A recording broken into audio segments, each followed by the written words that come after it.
Gypsies, Roma and Travellers are three words that stand for a lot of different people. Just like with everyone, Gypsy, Roma and Traveller people have things in common with each other, and some things that are different. But to understand this story now, it's important to go back to the beginning. Living in one place is a recent thing. People were nomads for 99% of our history, travelling around to survive. Then about 10,000 years ago, something changed. People realised that if they grew crops, harvested and stored them, they would have a better chance of surviving hard times. Where people had tracked animals or travelled with their herds, settled farming became the norm. But not everyone changed their ways. Many people didn't want to settle down, or bad harvests, droughts, floods, war would send them back on the move. In Britain and Ireland, nomadic peoples were probably well established by about 1000 AD. There were the Celtic traveller peoples, the Irish travellers who called themselves the Parvi or Mincas, and across the Irish Sea there were the Scottish travellers, the Norkin. They had their own languages.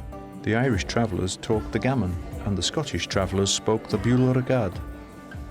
Both have sometimes been called the Cant. Some travellers worked the land. Others were musicians and storytellers who brought entertainment and news to the people of the countryside. Some were horse dealers, tinsmiths and metalworkers. For centuries they lived in tents and travelled mostly on foot. One traditional name for the Irish travellers was An Lucht Shul, which means the walking people. Meanwhile, thousands of miles away, a people called the Roma or Romanis had been travelling west, starting from northwest India. The word Roma comes from an old word Rom, meaning man or husband. It isn't related to Rome or Romania, they just look similar. In the late 1400s, a group arrived in Scotland. They were received by King James IV. They told fortunes, had exotic-looking clothes, darker skin and an Indian language, Romani. They stood out from everyone else and were referred to as Egyptians, a word that eventually turned into Gypsies.